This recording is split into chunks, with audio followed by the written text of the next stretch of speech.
Okay, we're live. Hello, welcome to another edition of Socialist Action webcast. My name is Karen Hannon. I am a member of QB Local 1281, the Workers' Action Movement and Socialist Action in Toronto. We acknowledge that this event is taking place on Indigenous lands across Turtle Island, known as North America. I am speaking to you from the unceded territory of the Mississaugas of the New Credit, the Wendat, and the Haudenosaunee people in the place called Toronto. We join in the fight for justice, recognizing that there can be no real reconciliation without restitution.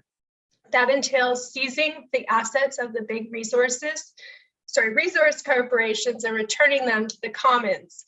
Tonight's topic is A Generation with No Future, Youth in Revolt, with Julian Nickel, member of Socialist Action and the activist alliance called SMASH at the University of Toronto, and Paige Bello, Natalie Halcrow, Avril Jama, and Anthony Foster, who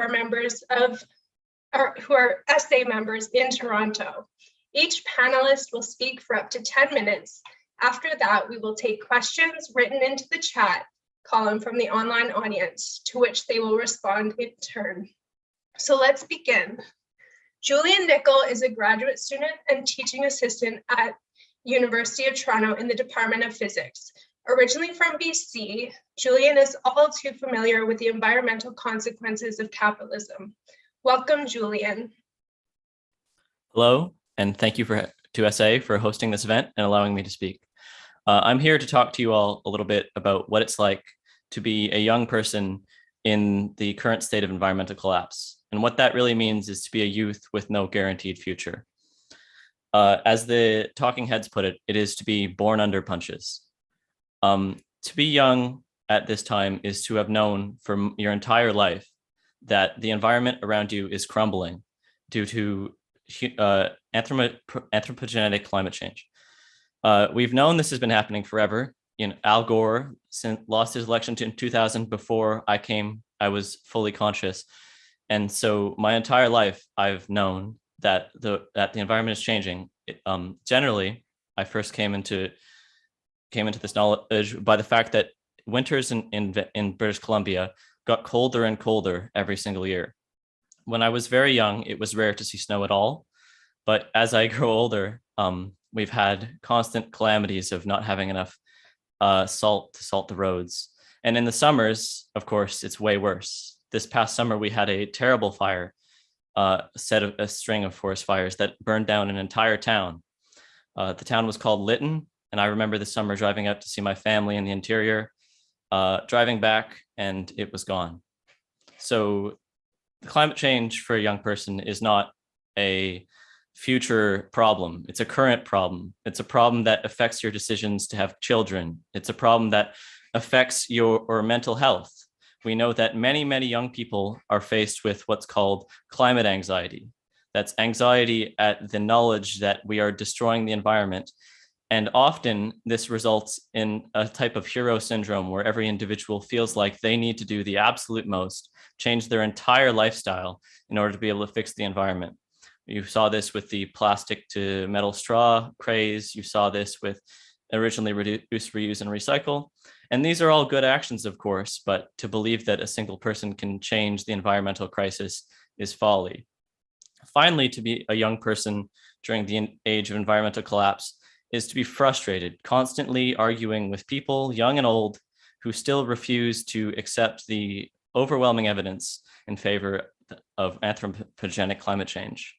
I remember just this past summer going to a birthday event with my close family and having to argue with them incessantly that it's time to really get serious about this, as we are about 30 years away from the 2 degrees limit, by which time things are going to get quite bad. But things aren't all doom and gloom.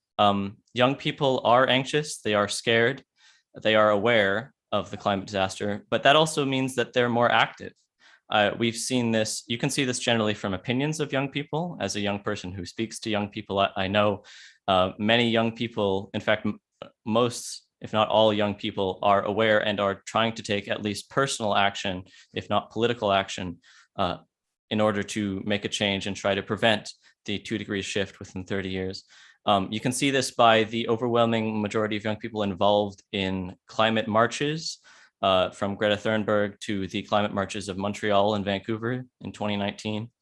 And you can tell this by consumption habits. I mean, personally and anecdotally, I know many young people who have turned to vegetarianism or veganism to try to reduce their carbon impact, who have decided to thrift to try to avoid the perils of fast fashion, because they know they need to try to do at least a little bit.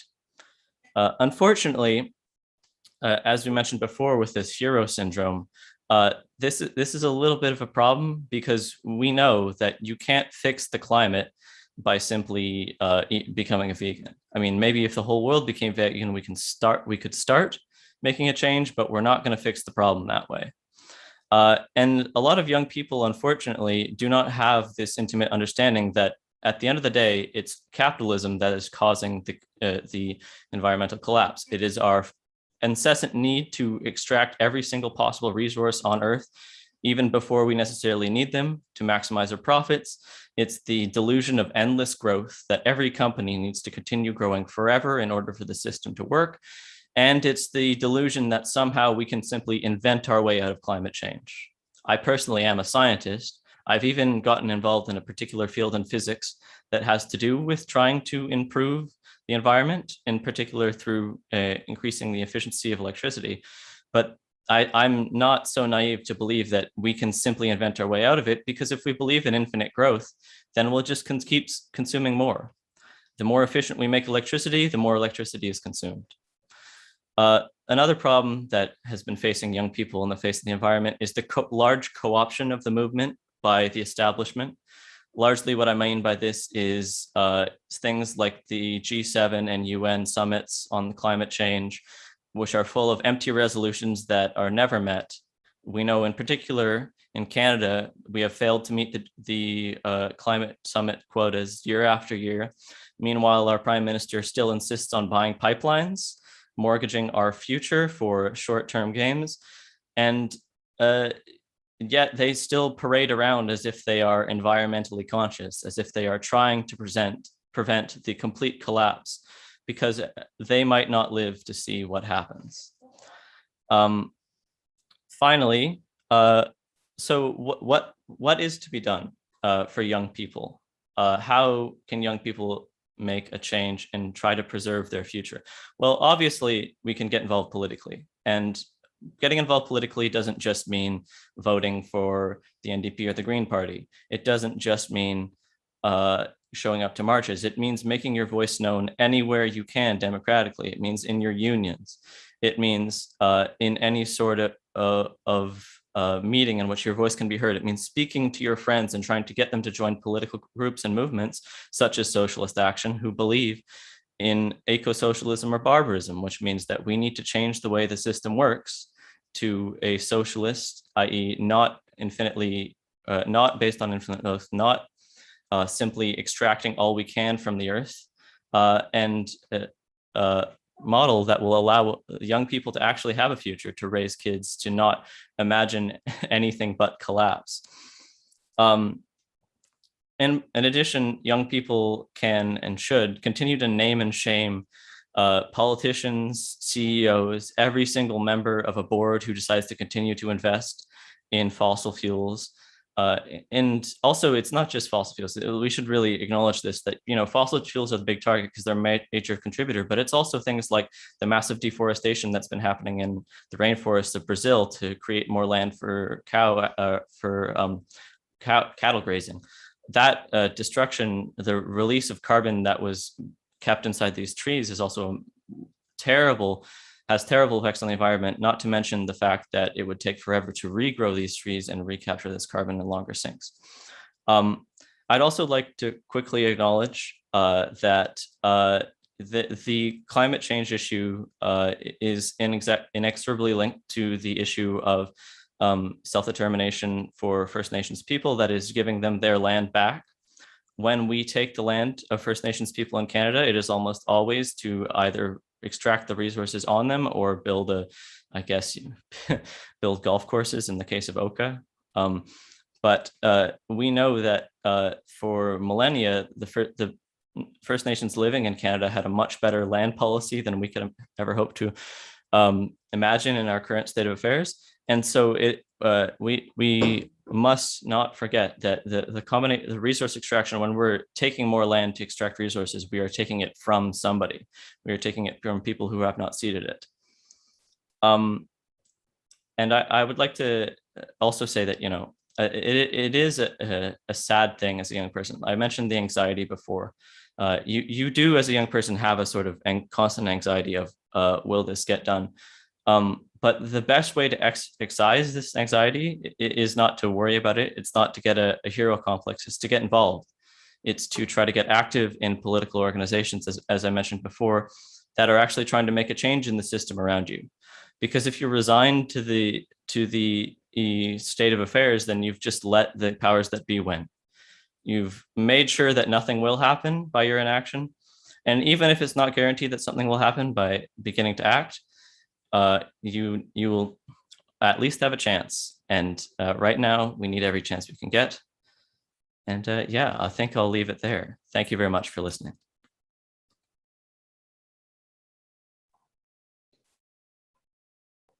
Thank you, Julian, for your presentation. Next, we're going to go to Natalie. Natalie Halcrow is a master's student in development studies at York University. Her research focuses on present-day imperialism and settler colonial identity politics in the agricultural sector. Her professional background is in corporate equity, diversity and inclusion, DEI, content creation and policy analysis. She is a feminist, anti-imperialist, eco-socialist, and a member of Socialist Action. Welcome, Natalie. Thank you, Karen, and thank you everybody on the panel today and everybody out there listening. I am going to talk about social uprising and youth movements. And I guess I'm going to start by sharing a bit about how I became invested in social justice and revolutionary politics, and then tie that into some bigger ideas. I remember a moment during my undergrad that really started shifting my perspective and caused me to question my belief system up to that point. I was about 19. I learned about an event called the October 17th Massacre. So in 1961, French police attacked a group of silent protesters organized by Algerian liberationists in the streets of Paris. And what is now estimated to be several hundred protesters were brutalized, beaten, or even thrown into the Seine River. And bodies were found lynched in the forests outside of Paris for weeks after this. I'm a binational French and US citizen, and learning the history of the October 17th massacre, of the French-Algerian War, and just generally of the movement of French colonies toward independence was personal and eye-opening for me on multiple levels. So first, it was just a lesson in how whitewashed my education had been up to that point. I'd never been taught anything in the US public education system about French colonialism, apart from the fact that some French colonizers came to North America along with other European colonizers. That was it. And second, this was a lesson in self-reflection and accountability. My grandparents were quite young, but they were living in Paris at the time of the massacre. And that always disturbed me because they had never mentioned any of it to me. The protest, the experience of living through the French-Algerian War, the politics of the era, nothing. And that might be because the information was covered up by the French media and the French government. It could be because they didn't care. And as young white people, they didn't have to care. It was probably some combination of all those things. But ultimately, learning about the massacre showed me that the legacy of colonialism was both persistent and yet shrouded in ignorance. The French government didn't even acknowledge what had happened until 2017. So I share this story because to me, it's representative of how and maybe why youth are engaging in revolutionary politics now. It seems that information around social justice and institutionalized oppression is increasingly becoming a part of the conversation. Young people are seeking out information more and more, and social media is such a powerful tool for shedding light on all these subjects that were largely inaccessible to previous generations. But it's not just about spreading information. Social media and other online platforms are also powerful tools for organizing and advocacy. They're used for crowdfunding and micro donations, for safely and privately messaging, documenting incidents of violence or discrimination, particularly where public figures are concerned, holding police accountable, setting dates and times for meetings, rallies, even just logistical stuff. And so we see examples of this around the world. The Arab Spring, for example, was started in this way. Ideas spread through social media, and that generated this massive response from protesters in that movement. And much of that was led by youth. And we see, other examples like subversive charities in China that operate this way.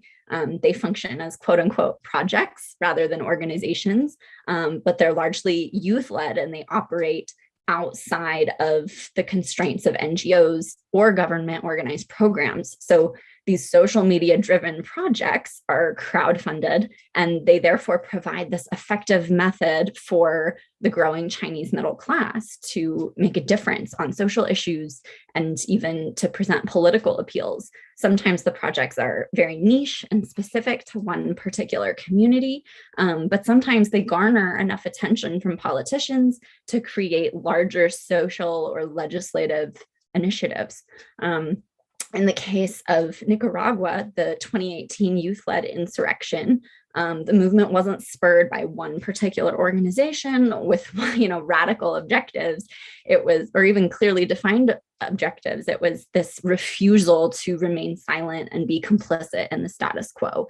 And that was all led by youth organizers, even as stakes rose, even as activists started going missing, and the situation became violent. Accounts from youth activists tell us how this dedication to revolution and reform impelled the movement to adapt and to persevere. So I described how these radical seeds were first, planted in my brain, but I think there's something similar happening on this broad scale where youth are increasingly disillusioned by these longstanding narratives around meritocracy, discrimination, human rights. And that all sparks this level of advocacy and rebellion, this push for change. But of course, that level of engagement doesn't have instant gratification. And Julian already touched on this a little bit. There's power in numbers, but many youth organizers and activists are vulnerable and they struggle to be taken seriously. The violence I mentioned before that Nicaraguan youth faced is a more extreme example of that, but even just the mockery brought forth to discredit Greta Thunberg is another great example. It makes it challenging for youth to access sufficient resources or garner support from people with decision-making power. And if you're a member of a marginalized community, those social and institutional barriers are even more prohibitive. So to return to the example of the Arab Spring, different countries saw varied results following the social uprisings after the 2011 protests in Tunisia. But some researchers speculate that part of why those movements didn't yield more widespread or more consistent reforms was because there were no clear lines of leadership or accountability in those movements. And so I think a lot of challenges facing youth activist groups has to do with this lack of infrastructure, this lack of resources, and how that leads to not being taken seriously as intellectuals, as activists, and ultimately as catalysts for change. But of course, that means we still have work to do within our organizations. And by we, I do want to call out to youth who aren't playing an active role in their communities, but I also mean decision makers, people currently in positions of power and authority. We all need to think not just about making connections with young people, but also about how we value and prioritize their perspectives in decision making. Research shows that young people, more than other generations, are less likely to stick with an organization that doesn't align with their values. We're looking for organizations that we can be loyal to. But that means that any organization that's serious about social revolution needs to do some serious reflecting. So I'm going to close out here by prompting some questions. How is your organization structured? Who has power at the table when policies and programs are designed? What mechanisms are in place to ensure that that decision-making is inclusive and empowering? Do your objectives reflect the values of intersectional and equity-oriented youth activism? How are marginalized groups protected? How are they prioritized? And how are they centered in the work that you do? If your organization doesn't have youth leadership, if it doesn't have leadership from BIPOC folks, if it isn't attracting members with disabilities or from other marginalized communities, there's a problem. And it's time to start identifying gaps in support and inclusivity. And so in other words, we need to make sure that in our complacence, we are not perpetuating the very institutions that revolutionaries seek to dismantle. Thank you for listening.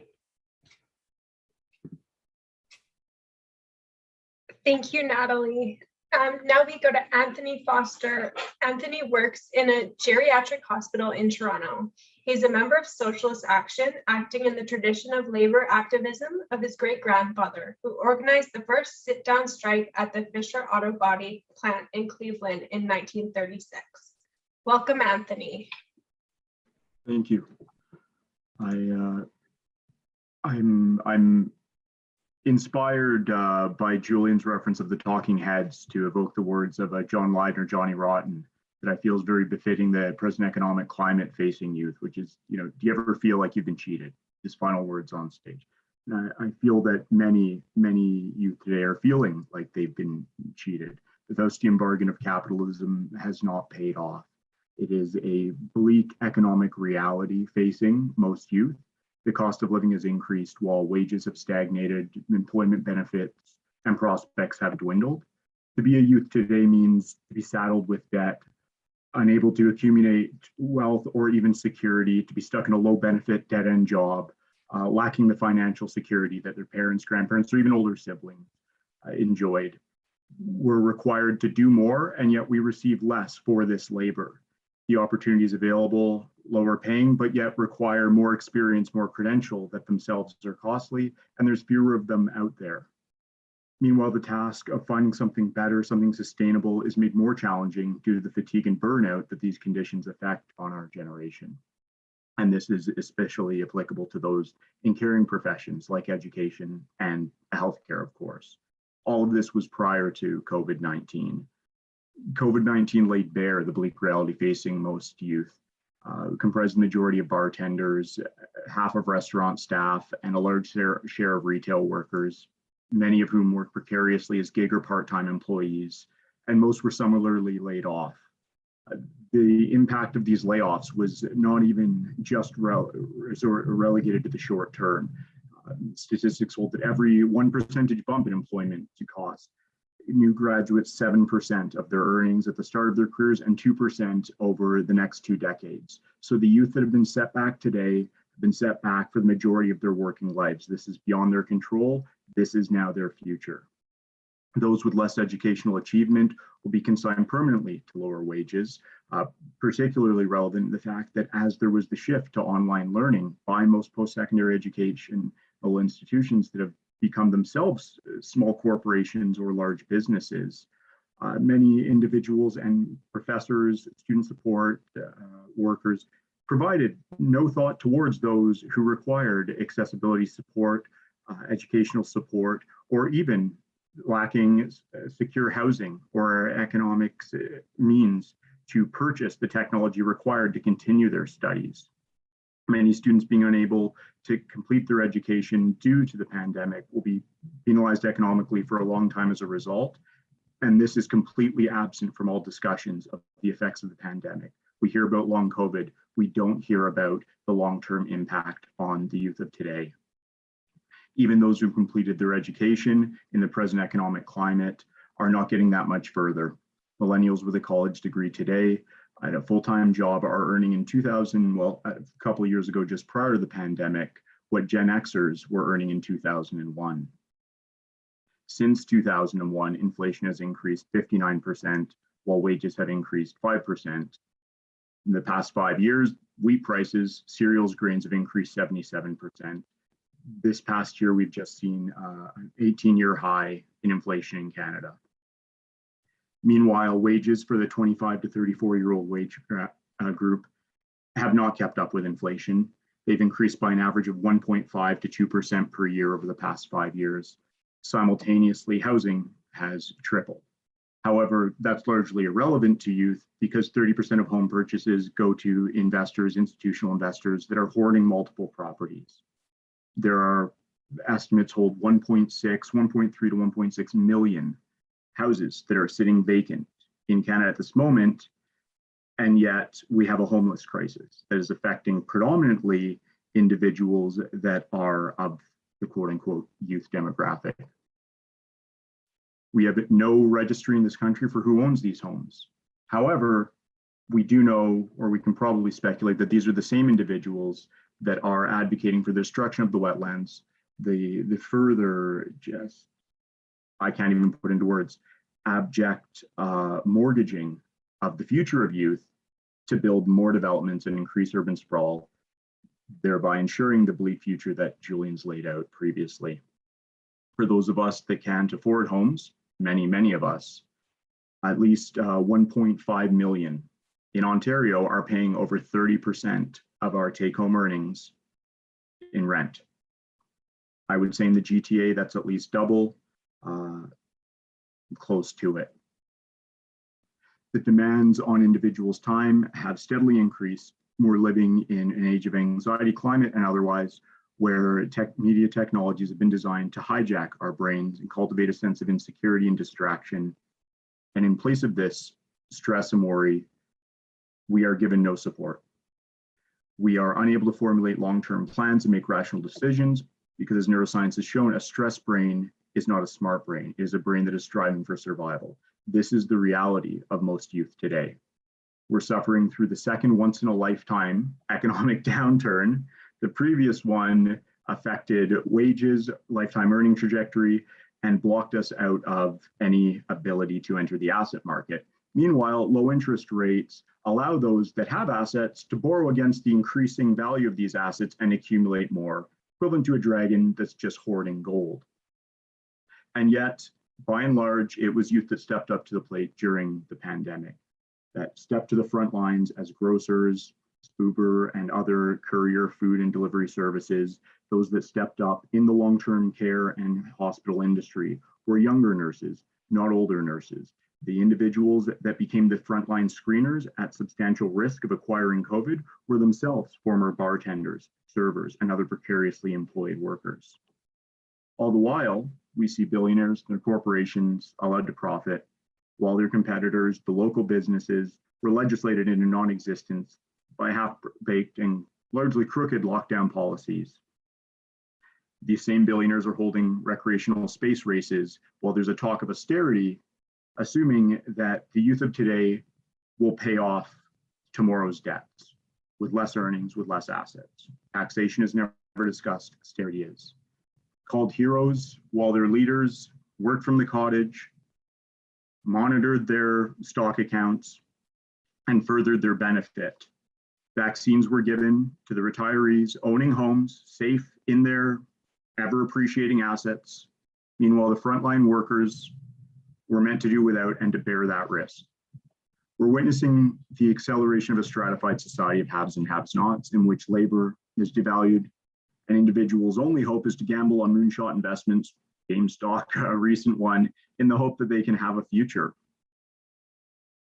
The neoliberal capitalist myth in its present form is one that the system provides individuals safety and opportunity to achieve a standard of living that is ever increasing, provided they comply with its demands. Youth complied, and yet their standard of living is decreasing. Their security is ever precarious. The present economic reality facing many youth is one of utter hopelessness. And this is precisely what I believe creates an opportunity, as hope, as Arantxa said, Hannah Arendt, is an obstacle that must be overcome. Hope turns people away from their present, away from this world. Hope is a passive desire. Hope might be indulged by those who have abundant resources. Today's youth do not have abundant resources. When it becomes 100% clear a game is rigged, when it becomes clear that you've been cheated, people quit playing. They stop complying, they stop listening, they stop cooperating, they stop. I believe that this is precisely the opportunity for youth, is to withhold their labor and stop. We feel we've been cheated, then I'll just leave it at that. Thank you. Thank you, Anthony. Next, we're going to Paige. Paige Bellow first became interested in socialism when a friend introduced her to the readings of Marx. She began to read more about socialism on her own and became more radicalized after working throughout the quarantine as an essential worker. The systemic inequality and corruption exacerbated by the pandemic and the experiences she had in the workplace triggered a desire to become more involved in the community. Paige is a member of Socialist Action and a student at Humber College in Toronto. Welcome, Paige. Hi, everyone. Thank you so much for having me. So I'm just going to talk briefly about some of the experiences that I've had in the last couple of years that have caused me to be more interested in socialism and seeking out a community of people who are discussing these issues. As Anthony mentioned, the pandemic has definitely revealed so many shortcomings and contradictions and irrationalities of a capitalist system. So I'd like to start by talking about my experience in the workplace. I worked at Loblaws during the pandemic, and I had an issue with my employer where I was not being paid my wages on time. And I was part of a union, and I turned to my union and I was just completely abandoned by them. And there was no consequences to my employer for consistently breaking employment laws. And what I discovered is that there's many unions that exist as really just a guise to allow companies to pay employees lesser wages. With my particular union, I would receive about $2 an hour less with my wages from my union dues. And meanwhile, I was not able to receive any benefits from that union for about 3 years of working for this employer. So that means that well over 70% of the employees at Loblaws are young people, are teenagers, are students like myself. So this means that this union is able to pay employees significantly less than the minimum wage, which is already too low. And this is legal, and this is completely legal. And there just seems to be this huge loophole with these completely corrupt unions that do not protect employees, that do not have the same interests as the employees, and actually are shaking hands with the people at the top of the company. So that was a huge disappointment, and I was basically just left on my own with no resources to protect myself, with no means to implement any fines or any consequences towards the company that was not paying me the wages that I had earned. As well, there's so much, I'm sure we all saw in the media, there's, this hero mentality around essential workers. And meanwhile,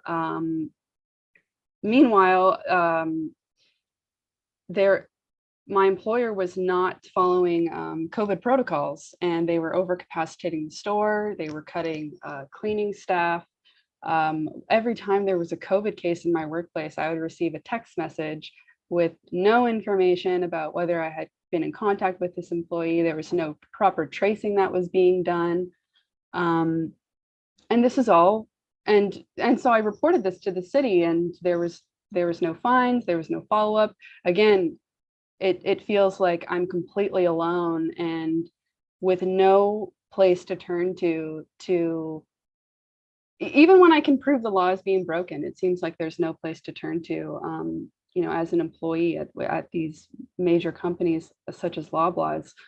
And so what's so frustrating is that the reasons that this kind of corruption happens is because the managers of the store are all financially benefiting from lying to employees, from overcapacitating the store, from breaking COVID protocols. In a capitalist system, profit is prioritized over everything else, over common sense, over human well-being. So you see all of this insane irrationality and contradictions where people's lives are put at risk for the sake of money over everything else. So, my managers would receive a huge bonus for all of the dishonesty. So this kind of behavior is incentivized by a capitalist system. And it's, unless you address those core issues in terms of how a business functions, it's going to continue to happen. Another frustration is these, with most businesses, whether it's a grocery store, whether it's a hospital, you have these very, very frustrating managerial systems where at my workplace, I have my department manager, I have my assistant manager, I have my store manager, there's a district manager, there's probably another manager on top of that. So you have these layers of management. And the managers themselves actually have very little control and agency. They're given these quota that they have to meet. They're not given the resources to actually meet these quota. And so you have a very high turnover rate, and these people who have no conception of what my job is, no conception of what the issues are in the business, are making these decisions and deciding on what these quota are. And there's no real way in the system that real issues are addressed. So and as well, when I had issues with my employer, the frustrations are misdirected because it becomes an issue of employee manager, whereas the manager likely has very little control and very little power. And again, it's this misdirection, it's this intentional misdirection that's extremely inefficient, but it's no accident. It's there to prevent employees from being able to band together to address issues. It's there to misdirect, blame. I didn't know who to blame when I couldn't receive my wages because it's a systemic issue.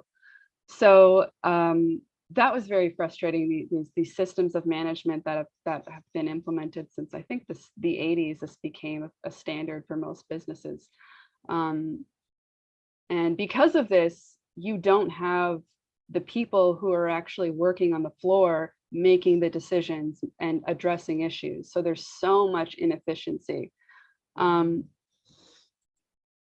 So another, I guess, somewhat unrelated point that I'd like to talk about is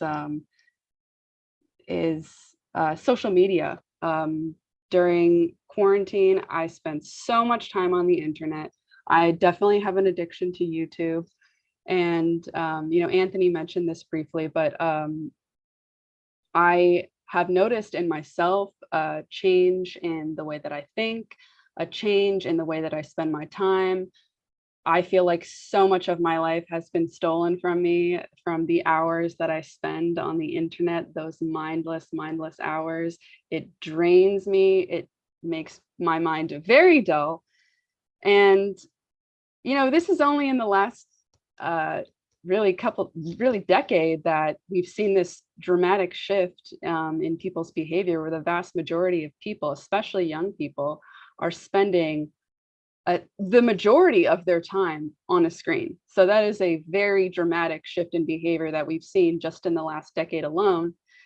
And these social media sites, these 5 or so social media sites where people are spending the majority of their time, are owned by private companies where there's so many loopholes and so many, when it comes to the kind of information that is tracked, and the kind of data that is, collected and analyzed when we spend time on the internet, the laws don't even exist yet. It's such a nuanced issue. These privacy laws don't even exist yet. And so you have, this insanely large industry of information, of collecting information and analyzing information. And the technology is so sophisticated. And that's why you see this huge shift in behavior, because it's so advanced, more than we can even understand. So like the practices of Google, for example, and the ways that they analyze and collect information to modify our behavior, to modify our purchasing habits, that's not even public knowledge. So we can't even, it's difficult to even to really understand how deep this behavioral modification goes. And because there's so much information that's collected, when it comes to your political opinions, when it comes to the media that you consume, when you use a website, it's easy to assume that it has this kind of authority behind it, that this is what people are thinking right now, this is what people are reading right now, this is what's going on in the world. And meanwhile, these websites are actually putting us into these information bubbles. And there's so much power that these social media companies have over the things that we look at every single day. And it's very disturbing. It's very disturbing. I see the change in myself. I personally try to avoid social media now, but it's brainwashing. It's brainwashing. There's no way around it. Sorry, I did not see the messages. Yeah, that's everything I have to say. Thank you so much. Thank you so much, Paige. Next, we're going to hear from Avril Damija, who is a second-year international student at the University of Toronto, who is striving for a degree in international relations and philosophy. He's currently working with SMASH at U of T to create a progressive political action coalition on campus. Welcome, Avril. Hello. Yeah, so I want to touch on the situation in India, speaking as an Indian student, and like the failure of liberalism in something that's in a post-colonial state, so to speak, and especially the failures of liberalism in a country as big as India, where we have like 17% of the world's population and like the majority of its production. So yeah, the problem is when you're a young person in India and you want to get involved with politics, where do you start? I mean, how do you begin to approach politics when the only groups in the news are like lukewarm liberals and religious fascists? You have one party that claims to represent your best interests and does nothing when they have power and majority in the government for 8 years, and another party that does everything for about 10 people in the country and basically just makes no policy for the other 90. So 90% and 90%, but yeah. On top of that, your national icon's ideology of non-violence has been used to effectively discredit every movement in the country, which acts outside of the state since 1948. Gandhi's movement of ahimsa has been pretty much co-opted by the government to say, no, you can never do anything except vote. And if you do, you're going against the founding principles of our nation. So what now? Voting is pretty useless. No party really does anything. You can't act out because then they'll say you're an anti-national. And your entire social media feed is just filled with several, like dozens of pages of American politics. You don't have any social media presence of Indian politics because the people in charge don't know how to use a phone. They're all 65-year-olds who've been in government since their birth. And you have a lot of people who do know how to use social media and are obsessed with Western politics. So as a 16-year-old in 2018, I realized I need to get involved with politics. But how? Do I fall into the same trap of Professor Peterson and Ben Shapiro videos and care only about the American elections? Or do I get involved with the Indian political sphere? Well, there have been pretty much two events in India that have shaped radical youth movements today. The first was in 2019. It was when the Citizenship Amendment Act was passed in December. And the second was in 2020, which were the farmer protests. some of the biggest protests in the history of the world. Now, both these events brought out the brutal truth of India's history as a state and its future under Modi's style of governance, something that's a direct product of the failure of neoliberalism and the inequality it brought on for the global South. So the Citizenship Amendment Act of 2019 was an amendment to the original Charter of Citizenship in India. It was passed under the guise of kindness, allowing for persecuted religious minorities of Hindu, Sikh, Buddhist, Christian, and Parsi faiths from across the subcontinent to migrate to India and apply for citizenship as refugees. The reality of this act was obviously much worse. For one, it purposely left out Muslim minorities from this citizenship grant. It would also be coupled with the proposed National Register of Citizens that would only grant citizenship to people who can provide legal documentation for their status. So what this meant was, if you were a Muslim refugee, the thing that gave you status in the country of documentation, which is the Citizenship Amendment Act, would not give you that documentation. And because you don't have the documentation, you wouldn't be put on the NRC as a citizen, effectively making you an illegal alien in your own country. Now, the problem is hundreds of thousands of Muslims have moved to India illegally from decades ago. I mean, the borders weren't nearly as strict like in the 1950s as they are today. And because of that, they've established a life for themselves. They own property. They've been farming there for decades. And yeah, they can trace their family back to this land, but they don't have official documentation because India was rapidly industrializing and the government had no scope in rural areas. And this policy didn't just negatively affect Muslims, it also affected poor Indians who historically held a low status in society due to the horrific caste system.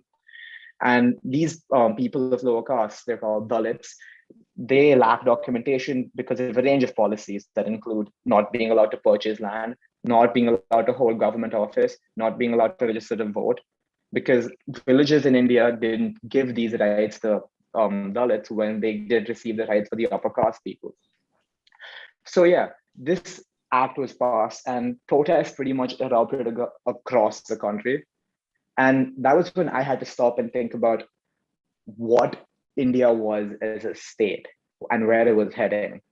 I mean, up until then, I had been pretty much stuck in a conservative echo chamber, as had a lot of young people, because our news media is controlled by the dominant party at the time. And yeah, I had to stop and think, wait, the people who are supposed to be representing me are also suppressing protests led by people like me. I mean, there were two 17-year-olds who were killed in the protests, and I was 17 at the time. And I was like, that's kind of messed up. And I would love to say that because of that, I read the Manifesto or Revolution or Sane Revolution or Manufacturing Consent.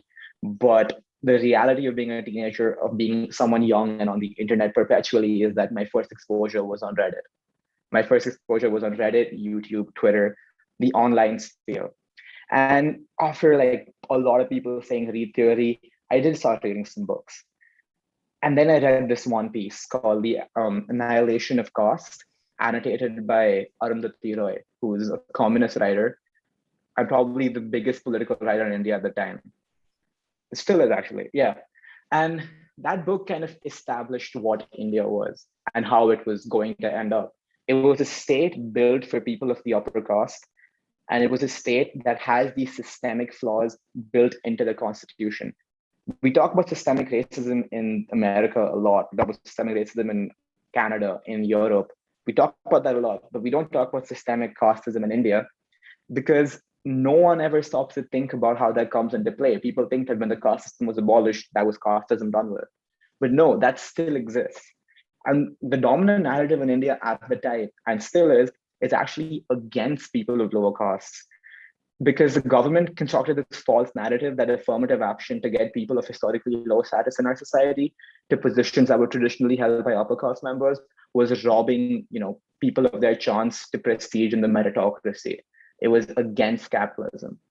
So you hear sob stories of children of rich industrialists and factory owners being denied seats at medical colleges because the school had to leave reserve seats for people of a lower caste and stuff like that. You hear all these sob stories and you think, wait, are you the people who are really suffering from these policies? And the reality is no. We saw this even more with the farmer protest. I did end up going a lot longer than I wanted to, But the main issue that was brought up when the farmer protests happened, which was a lot more public and like the world saw what happened because 250 million people went on strike at once. It was the largest workers' strike in history.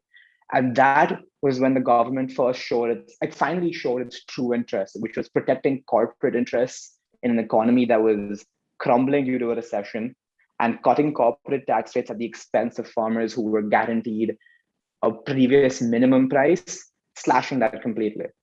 The government effectively made their government-run markets or mandis as completely inefficient because the private market had no tax rates and the government market had its budget completely slashed, which meant that farmers had to go to private companies and pay them the prices that they demanded.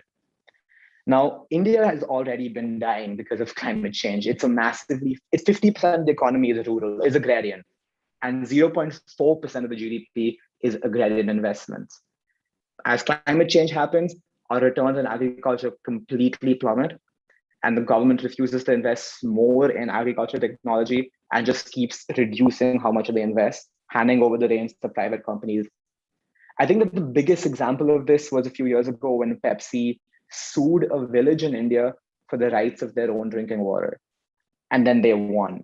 The Supreme Court said Pepsi has a right to the well, which this village has been drinking from for the last 300 years, over those people itself. And that's emblematic of where India is at right now. We are very thirsty for private innovation, very, very thirsty for new companies to enter. And we've already seen the system fail in the West, and now we're going to see it fail in India, which creates like a very ripe climate for youth mobilization. I think that's a pretty effective summary of the problem. I think that we, as young people in India, we do need to come together more effectively, stop leftist infighting, and unite against this common thread of liberalism in India. And yeah, I'm also extremely pessimistic because I doubt this is going to happen before we have another BJP-dominated elections, and then we see the actual suppression of rights of left-wing activists. But hey, it's fine. We'll make it. It's all good. Don't worry about it. Thank you so much, Avril. Thank you to Julian, Paige, Natalie, Avril, and Anthony. And now, with the help of our technical producer, Daniel Terade, let's hear some questions from our online audience. We will take 3 or 4 questions at a time and then call on our panelists to respond. Daniel, it's over to you. Wonderful, thank you. So we have 8 questions and comments so far from our YouTube audience. Thank you, everybody who's been participating. I'm going to read out the first 3 questions now. First, do we have any idea when the boomers will no longer be the electoral force we are now? That's coming from a boomer in solidarity with the youth here. Second question, young people have usually been in the vanguard of mass action social protest movements, including anti-war, pro-feminist, anti-racist movements. What issues should socialist action and youths prioritize today towards revolution? And the third question, students today are facing massive debt, especially if they come from outside of Canada. What is being done to fight this? Thank you, Daniel. So we're going to hear from our panelists. They'll each get about 2 minutes. So we'll start with Natalie, go on to Avril, then Paige, Julian, and Anthony. So let's hear from Natalie. Okay, thank you. I'll try to gather my thoughts quickly. I think maybe I'll speak just to the second point to start off with in terms of the issues that socialist action and that youths can prioritize today towards revolution. I think my area of interest and research and passion really lies in equity in all various manifestations. And I think that that's something that youths in terms of social issues tend to focus on more. It's something I'm very passionate about, and it's something I would like to see manifest more in socialist action in terms of the leadership that we have, in terms of like what kinds of issues that we pursue. I see a lot of focus on economic reform, which I think obviously has social implications, but I think there's also something to be said for sort of inverting that, right? And starting with the social reform and then kind of allowing that to inform the types of community-based decision-making that we make. So I think in terms of thinking about intersectional approaches to leadership and focusing on equity and intersectionality in whatever we take on would be my top kind of focus. That's my initial thought. I'll pass it on to somebody else. Thanks, Natalie. Next, we'll go to Avril. So I'll try to talk about the second question.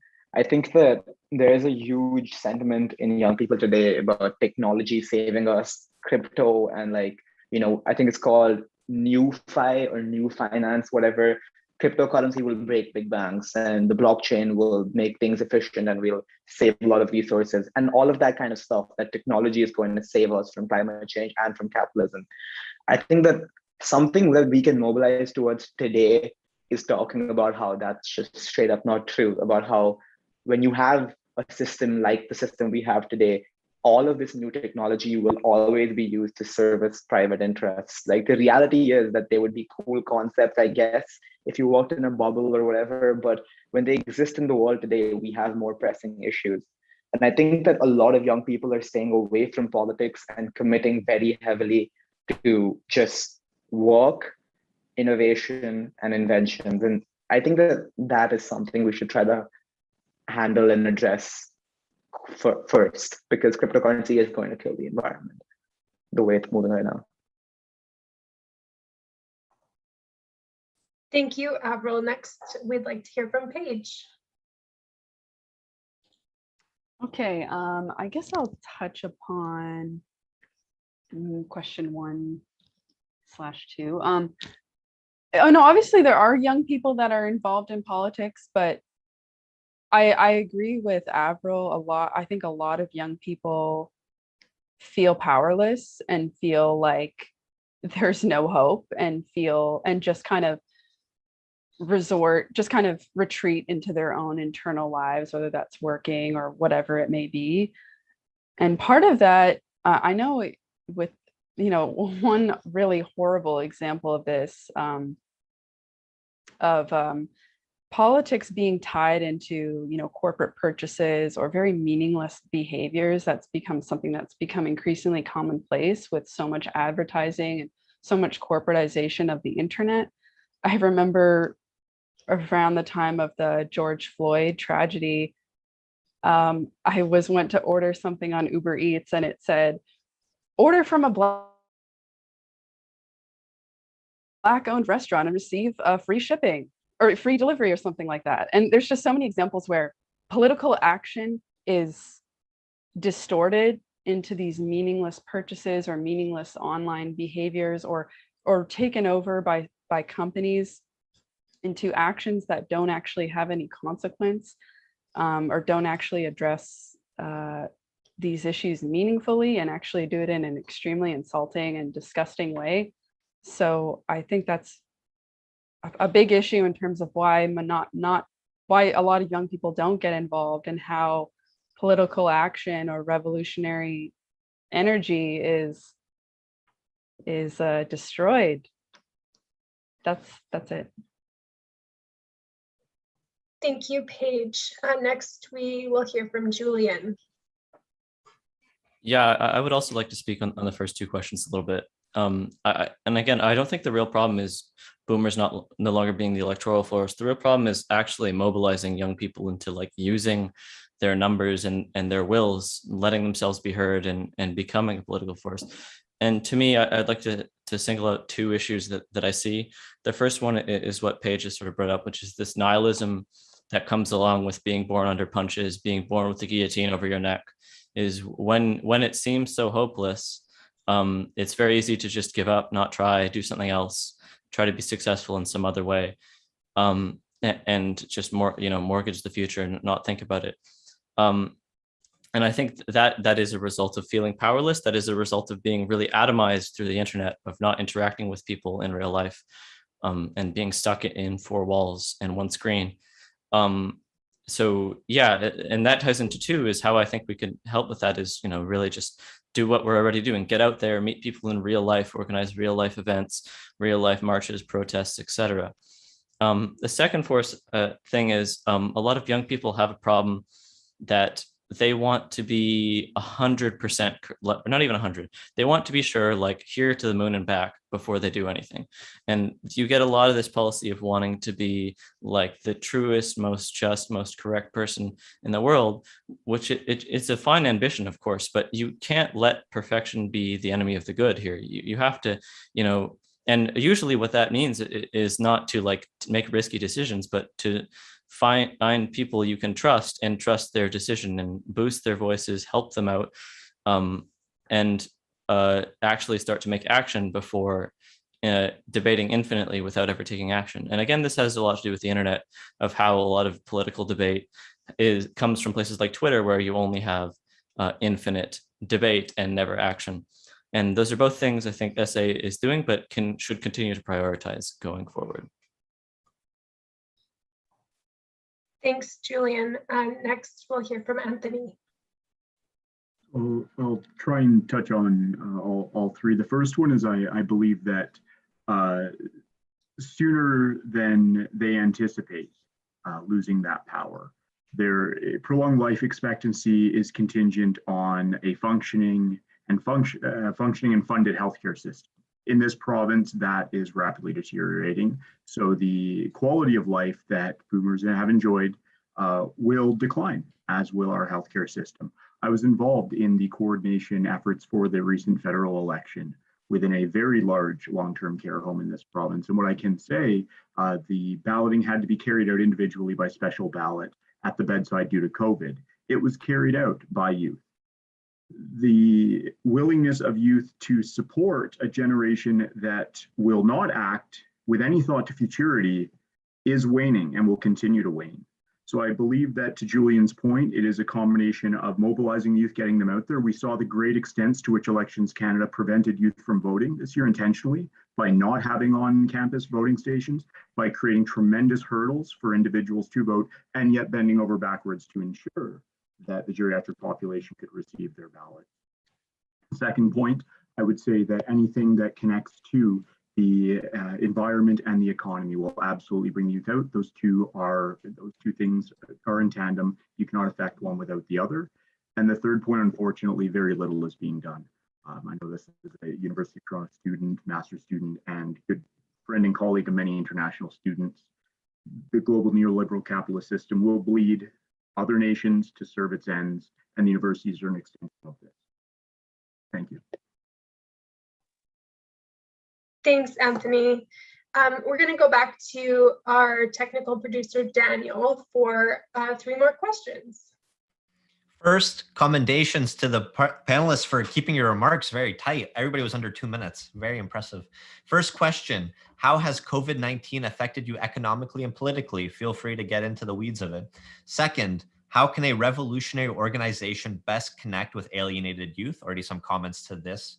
And third, union and NDP leaders typically ignore the needs of young workers, or worse, agree to 2-tier wages and benefits, precarious work, etc. What should be done to force them to fight for youth, women? Look forward to your remarks. Thanks, Daniel. So we'll again keep it to 2 minutes for this round, and if we have extra time, we'll give you more in the next round of questions. So first we will go to Paige, then Julian, Natalie, Anthony, and Avril. So Paige, go ahead. Okay, I'll start with question 1 very briefly. How has COVID affected me economically? Well, I ended up leaving my job because of all of the issues that I had. So I'm currently unemployed. Politically, definitely radicalized me, definitely, wore my patience very thin. And honestly, all of the social isolation gave me more time to read about socialism and become more radicalized. So all of those frustrations definitely radicalized me. And I'll talk about question 3. Right, precarious work, right. You know, I spoke about my union, and it was really shocking to see that these unions exist where, you know, you would think there would be some kind of minimum standard for what qualifies as a union, but apparently not. You can just steal from people and just call yourself a union, provide no benefits whatsoever, lower people's wages, collect your dues, and call it a day. So, I mean, there should be some kind of minimum legal standard for what qualifies as a union, because there are many corrupt unions. My dad actually what used to be a member of this union that I was a member of, and the entire it was so corrupt that the entire all of his coworkers had to sign an agreement to get that union pushed out, UFCW. So yeah, I think that there should be far more regulation in terms of what a union actually provides to its members. Thank you so much, Paige. Next, we'll hear from Julian. So yeah, I think I'd like to touch on 2. I'd like to say, first of all, if I knew that answer, I'd be out doing that right now. So I can't give you a definitive solution. Not that I think anybody really could, but to me, my gut feeling initially is twofold. It's first to meet young people where they are. Young people are on the internet. Young people are on places like TikTok, and it's not necessarily to fully devote yourself there, because as Paige brought up before, these like social media sites are toxic, destructive, and not usually that useful. But what is useful is to have your feelers everywhere, to be able to let people know you exist in many different places, to be able to pull them in, to give them an option of doing something more in the real world. And so that's first of all. And the second of all is to give them, you know, an organization like SA to come to that has that is welcoming, that has a structure, that allows for discussions between members, debate, but then unity in action, actual actions to go to, protests, to develop a sense of community, to develop, you know, to reduce the feeling of isolation that's endemic both to the internet age and to the late capitalist society that we are living in North America. And that's a very nebulous thing, and it may seem a little tangential to the goals we're talking about. But I see it as very similar, and not to be pursued over, you know, the goals of you know, social revolution, economic revolution, environmental revolution, but to be taken in tandem, because, you know, at the end of the day, our goal is to replace capitalism, not prima facie simply because it's the current system, but because we understand the terrible things it does to people's, both economically and also just mentally. And so, yeah, to be able to have a sort of a way to try to alleviate people's anxieties there, if possible, is the second angle I would take. Thank you, Julian. Next, we'd like to hear from Natalie. Thanks, Karen. I guess I'll kind of do a yes and to portions of what both Paige and Julian said.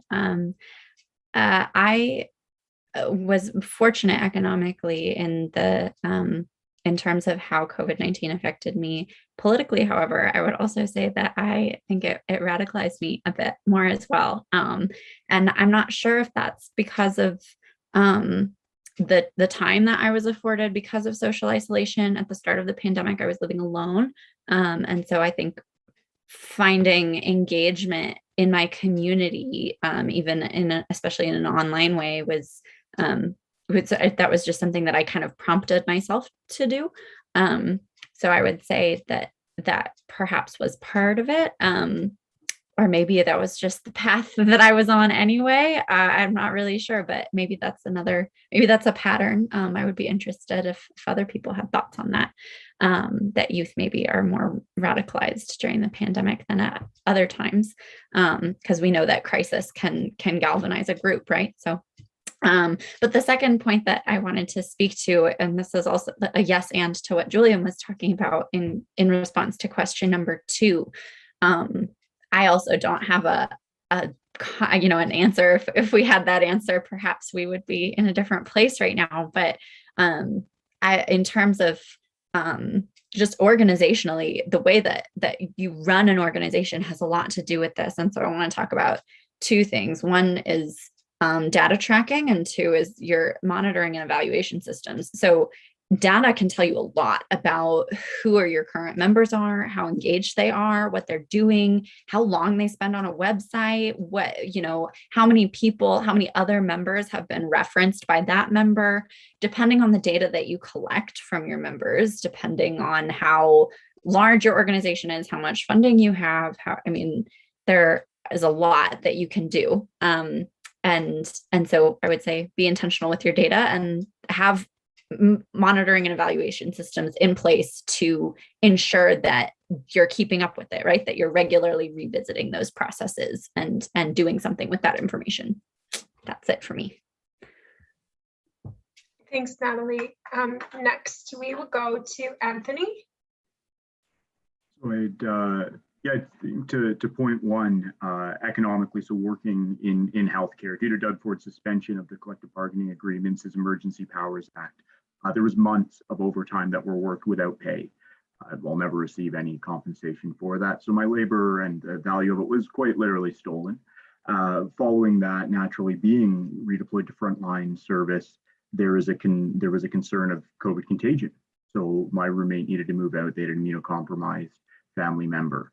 So essentially that doubled my rent. Trying to find a roommate during the middle of a pandemic, little tricky.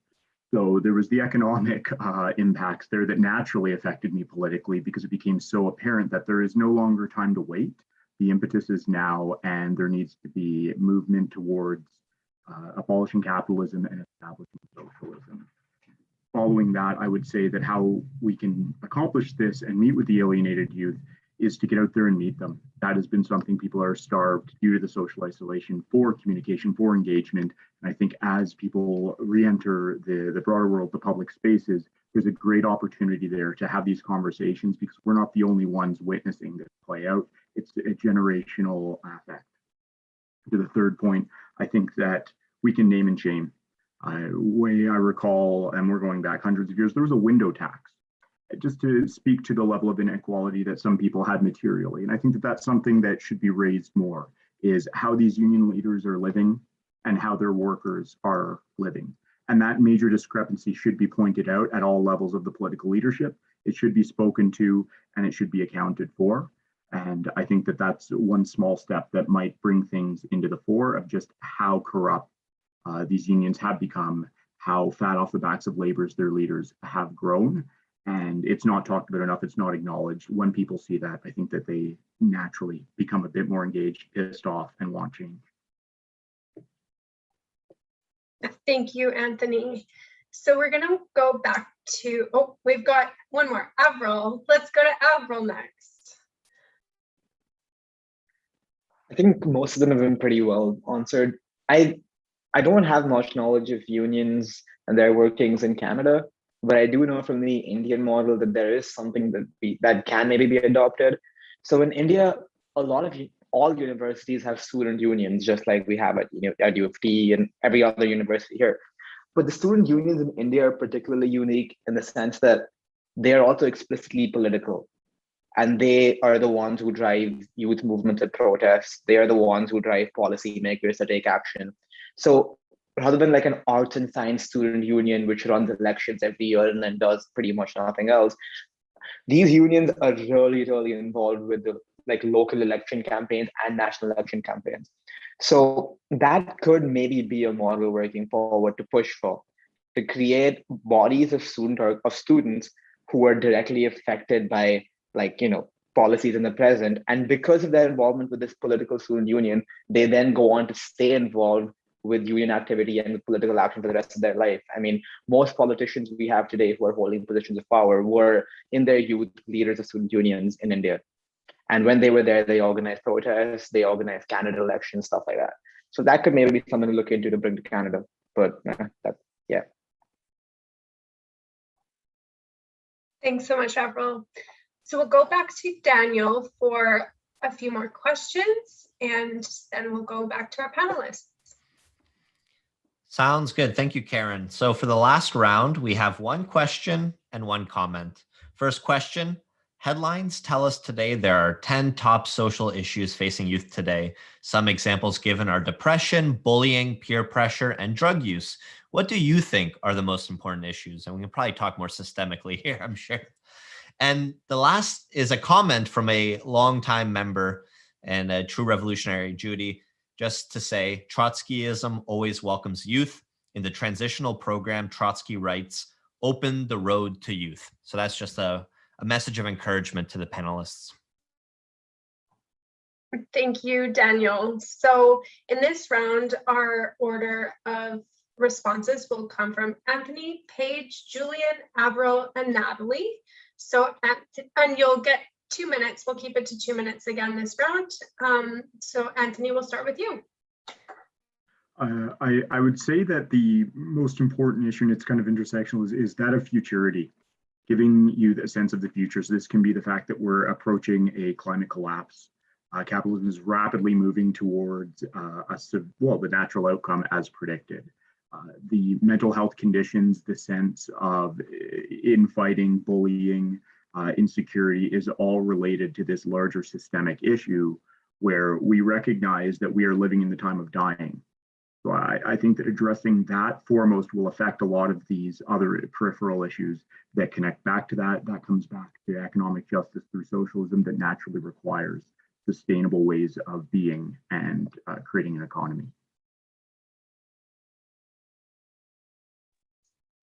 Thanks, Anthony. Next, let's go to Paige.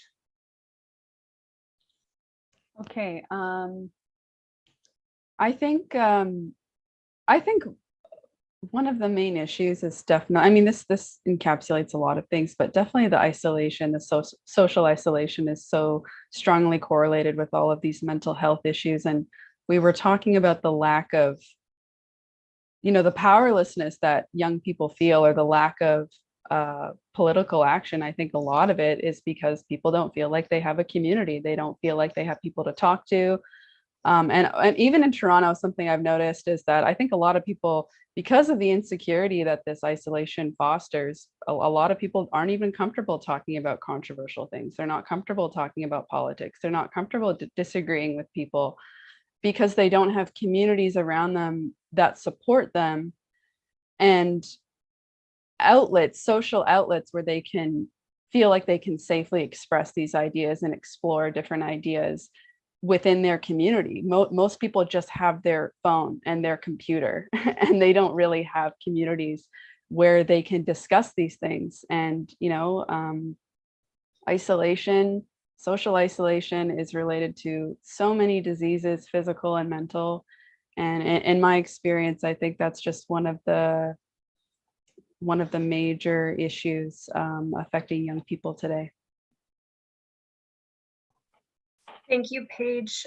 Next, we will go to Julian.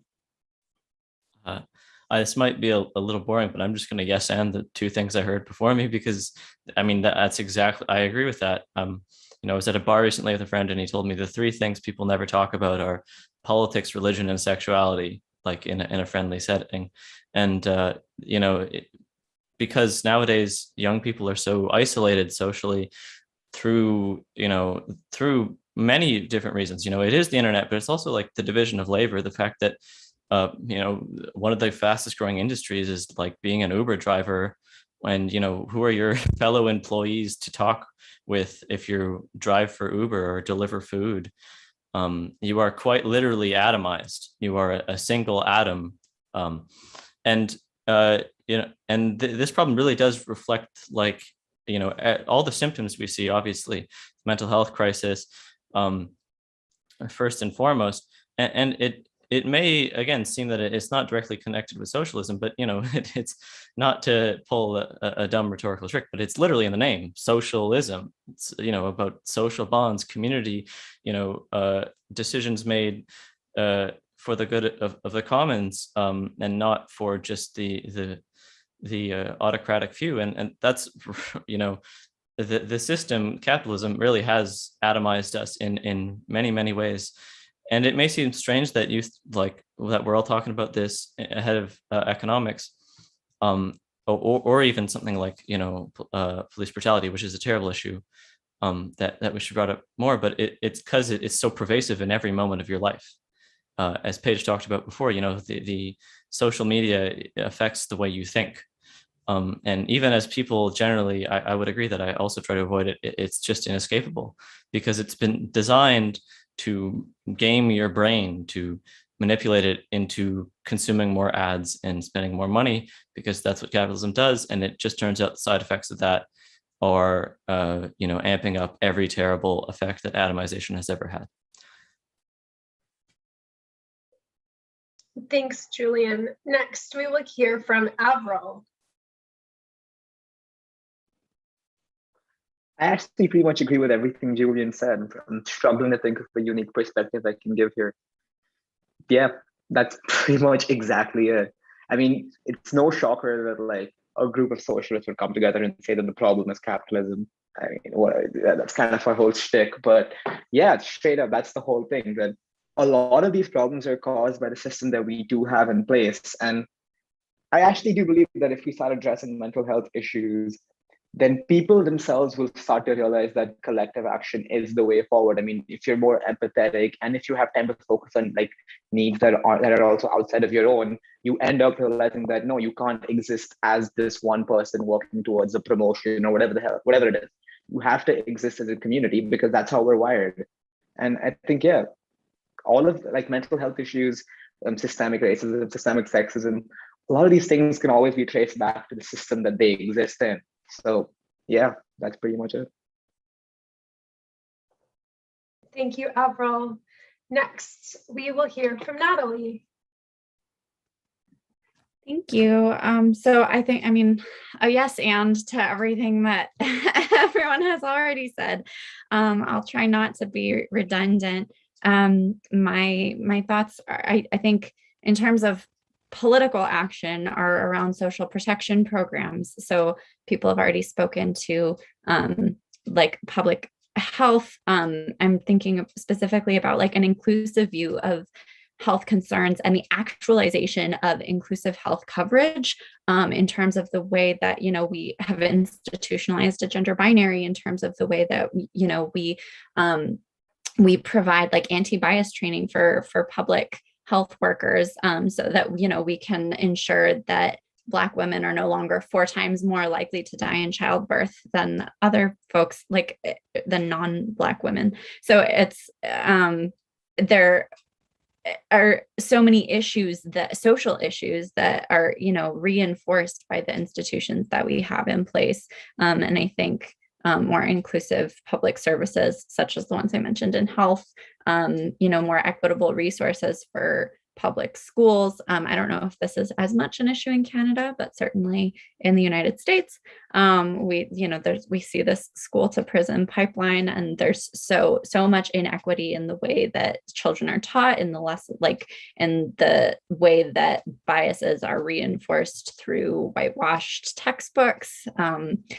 All the way to the way that we're socialized. So again, this anti-bias training and this equity orientation that, for educators and for people working in the public sector.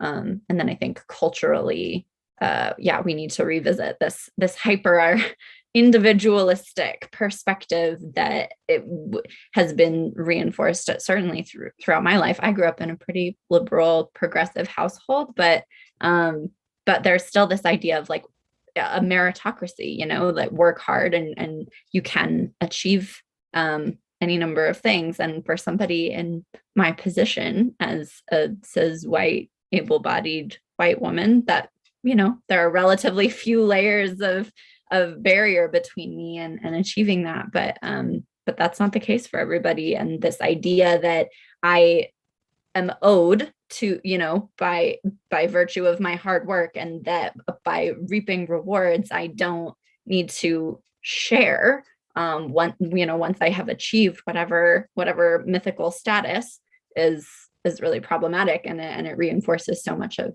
what we see actualized in our politics today. So culturally something needs to shift, and I hope to see that more in youth engagement. Thank you so much. So special thanks to Julian, Paige, Natalie, Avril, and Anthony, and to Daniel, who is our technical producer in Toronto. Please consider being a supporter of the Socialist Action newspaper, which we will send to you online. To fill out the form, just visit our website at socialistaction.ca. That's socialistaction.ca. If you would like to talk to us about joining SA, write to socialistactioncanada@gmail.com or just call 647-986-1917. That's 647-986-1917. Once again, if you liked the show, please subscribe to the Socialist Action YouTube channel. We are taking a little break for the Ontario Federation of Labour Convention in early November. So the next essay webcast will feature the Socialist Action Canada and Socialist Action USA Joint Education Conference on Saturday, November 13th and Sunday, November 14th. It is a conference on revolutionary socialist strategy. On Saturday, November 13th at 7 p.m. Eastern Standard Time, the topic is "What is Trotskyism Today?" with speakers Barry Weisletter in Toronto and Mark Ostapiak in San Francisco. On Sunday, November 14th at 1 p.m. Eastern Time, the topic is Democratic and Transitional Demands with speakers Daniel Terade in Toronto, Flo Shade in BC, and Lisa Lunenberg in Minneapolis, Minnesota. On Saturday, November 14th at 4 p.m. Eastern Time, the topic is Permanent Revolution with speakers Gary Porter in BC and Jeff Mackler in California. In the meantime, please be safe, stay healthy, and stay active. Bye for now.